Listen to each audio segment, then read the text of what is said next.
Dernièrement, certains ont décidé d'interdire l'exportation de certains produits alimentaires vers le Burkina Faso. Très bien. Ils ont donné une durée. Nous ferons en sorte que, à la fin de cette durée, nous interdirons l'entrée de ces produits sur notre territoire. On nous traite de putschistes. Nous ne sommes pas français, nous ne comprenons pas ce que ça veut dire.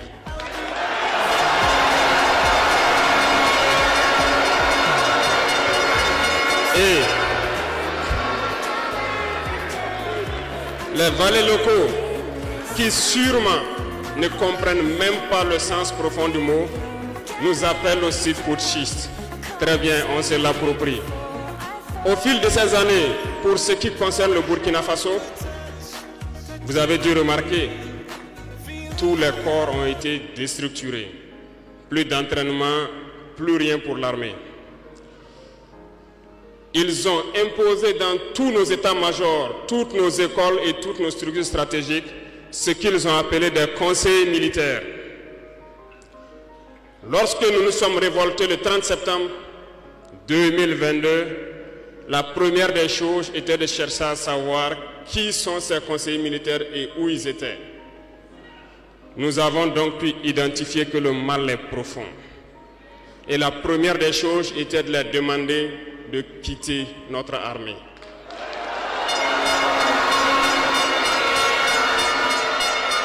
Ils sont partis. Et ce que je vous disais il n'y a pas longtemps, vous ne pouvez pas espérer retrouver votre objet perdu en faisant appel à celui qui vous l'a volé de venir vous aider à le chercher. Lorsque nous avons déjà demandé aux conseillers de partir, nous avons senti des manifestations. On nous a fait comprendre qu'on ne pourra pas s'en sortir sans eux. Et à chaque fois qu'ils nous le disaient, ça s'est traduit par des attaques d'envergure sur le terrain. Nous avons bien reçu le message. Lorsqu'à l'orée donc de l'année 2023, nous avons décidé de dire donc aux forces étrangères présentes ici de partir parce que nous voulons lutter en burkinabé.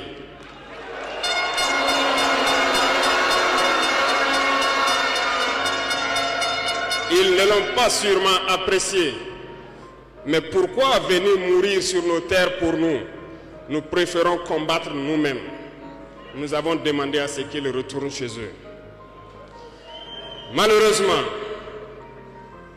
je vous le dis ici aujourd'hui, comme j'aime le dire, la colonisation est rentrée. Il y a des esclaves de salon qui n'ont toujours pas compris. En son temps, des officiers militaires nous ont écrit et nous ont approchés pour nous dire que c'était une très mauvaise décision et que nous n'allons pas tenir 2 mois. Des fiches ont été écrites. On nous a transmis ces fiches pour nous faire une analyse stratégique de leurs pensées. Nous avons dit, c'est soit nous sommes souverains ou nous restons esclaves à jamais. Effectivement, lorsque le dernier soldat a quitté le Burkina Faso, nous avons compris de quoi est-ce qu'il s'agissait. Les attaques se sont enchaînées immédiatement. Déou, Tinakov, Partiaga, ainsi de suite. Mais ce qu'ils avaient oublié, c'est que le peuple du Burkina Faso avait compris notre message et s'était engagé sur la même voie que nous.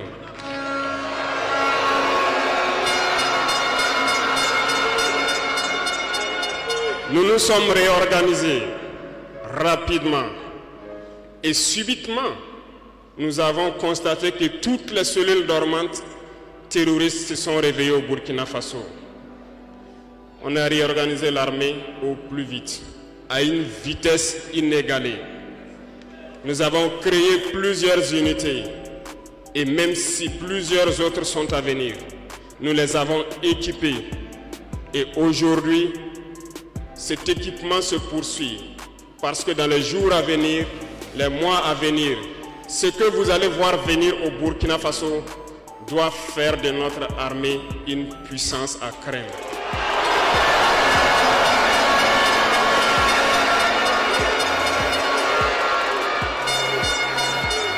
Nous n'allons pas lésiner sur les moyens.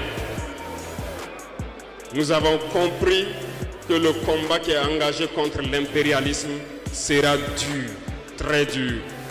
Mais seuls les durs vont passer et les Burkinabés sont des durs. Et nous allons passer. Mais aujourd'hui, nous n'avons plus de sentiments sur ce volet.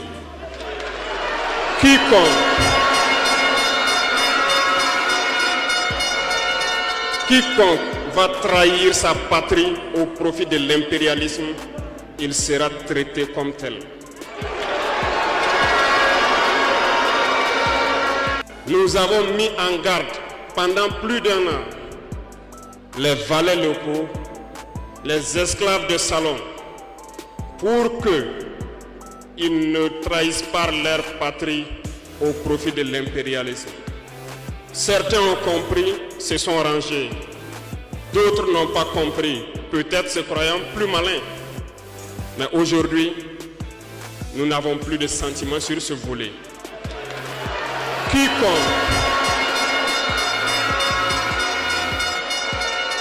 Quiconque va trahir sa patrie au profit de l'impérialisme, il sera traité comme tel.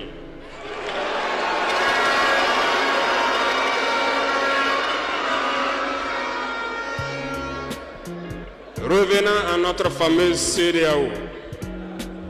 Depuis que nous avons décidé de quitter la CEDEAO, les esclaves de salon ont été actionnés partout. Ils veulent faire peur au peuple. Ils veulent faire peur à tout le monde. Dieu merci.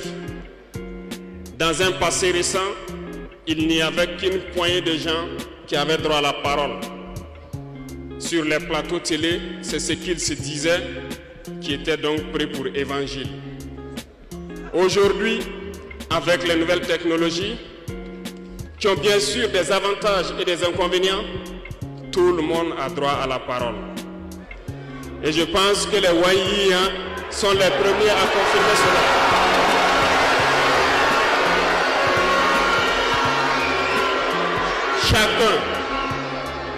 Chacun peut faire son analyse sur une situation. On peut certes se tromper, mais lorsqu'on vient vers nous pour comprendre, nous sommes bien ouverts pour vous expliquer les démarches. Ici, nous allons vous expliquer pourquoi nous avons quitté cette CEDEAO et vers où nous partons. Souvenez-vous que c'est en 1975 que ça a été créé. Et ça a été créé pour la majorité des chefs d'État putschistes, comme ils aiment le dire. C'était des militaires qui ont pris le pouvoir et qui ont pris les responsabilités pour créer la CEDEAO, pour qu'il y ait un véritable essor économique des peuples à l'intérieur donc de cet espace. Plus tard, les soi-disant démocrates se sont invités donc à la tête de nos États. Ils ont vidé complètement la communauté de son fondement. Lorsque le 26 juillet, le Niger a décidé de prendre son destin en main, nous étions surpris de voir la CEDEAO apparaître de je ne sais où avec une force en attente. Où était cette force? Lorsque des milliers et des milliers de Nigériens étaient tués par les terroristes, où était cette force lorsque des milliers de Maliens, de Burkinabés mouraient sous les balles des terroristes? Ils ont dit que par la force, ils allaient déloger donc les vaillants fils du Niger qui ont pris le destin en main du pays. Croyez-vous que ce sont des femmelettes qui sont au Niger? Il y a des combattants là-bas. L'armée nigérienne est guerrière. Ils combattent depuis des années. Ce n'est pas une armée de défilé ou une armée de maintien de paix. Et les armées de l'AES ont décidé de s'unir.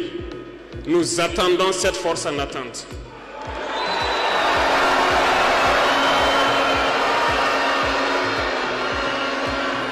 Il faut que ces soi-disant démocrates le comprennent.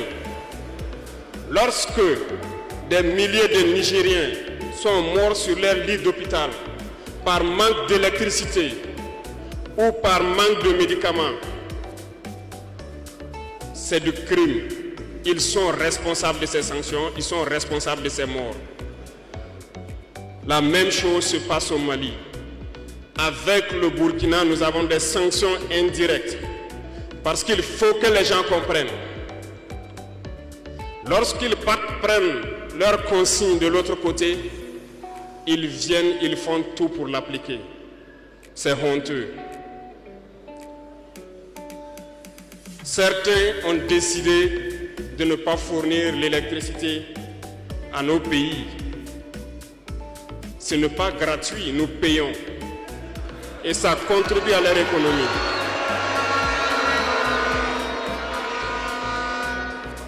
Ils ont essayé de faire souffrir le Mali. Et bien sûr, en faisant fi de tous les textes et de ne plus donner l'électricité au Mali, espérant que la population se révolte. Ça ne marche pas. Lorsque ça a duré, certains étaient obligés de faire payer leur propre peuple en augmentant le coût de l'électricité. Ça va encore augmenter.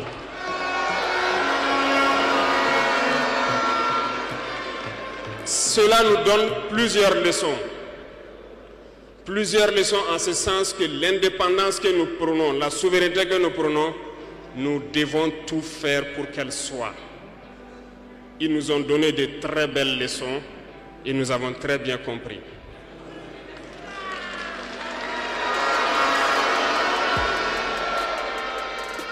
Certains ont fermé leurs ports, ce qui d'ailleurs va à l'encontre de tous les textes internationaux parce qu'on ne peut pas fermer les ports à un pays sans littoral. Ils l'ont fait, ils ont violé les textes. La communauté internationale n'a pipé mot. Personne n'a parlé dans la CEDEAO. Mais dans les ports, nous ne faisons pas transiter nos marchandises gratuitement. Nous payons.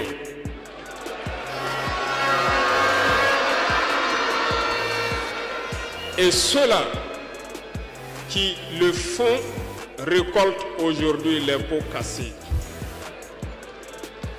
Et je pense que c'est une leçon pour eux aussi qu'il ne faut toujours pas appliquer les consignes de leur maître. Il faut qu'ils le comprennent pour toujours. La CEDEAO n'a jamais fait un communiqué pour féliciter une victoire de nos armées.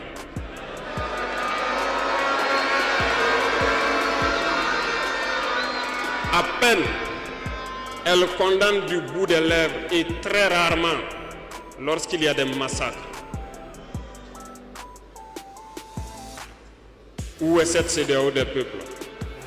Bref, nous ne pouvons pas citer tout le mal qui a été fait à nos peuples, mais nous avons décidé en toute âme et conscience de nous retirer et de nous concentrer sur notre organisation commune qu'est l'AES.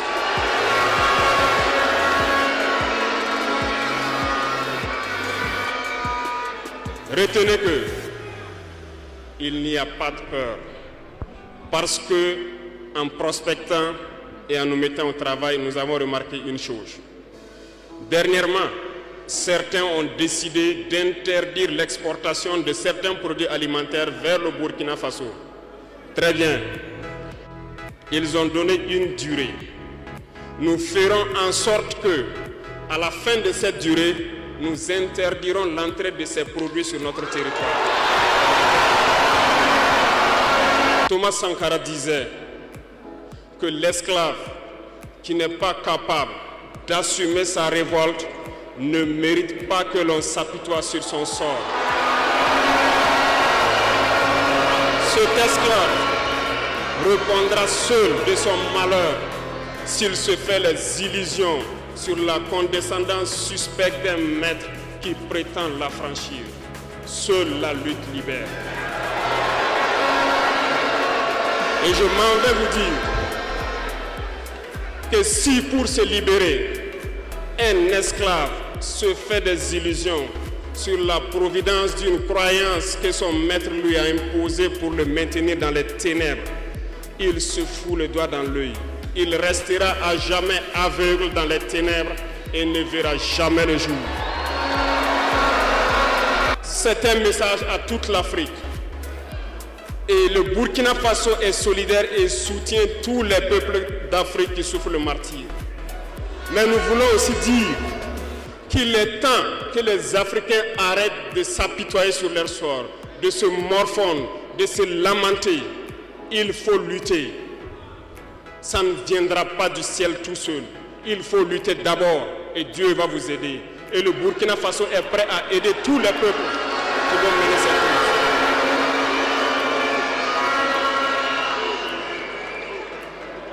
lutte. Dites-leur à tous ces peuples qui se battent, il est temps qu'ils disent la vérité à leurs dirigeants. Au Burkina Faso, lorsqu'il s'est agi pour nous de contribuer donc pour que le FDS soit équipé, les députés n'ont plus de salaire aujourd'hui. Ils n'ont que des indemnités de session. Les salaires des ministres ont été diminués au maximum et le peuple contribue. Vous ne pouvez pas lutter et vouloir que les dirigeants soient dans un luxe insultant. Les peuples doivent se réveiller et exiger cela de leurs dirigeants.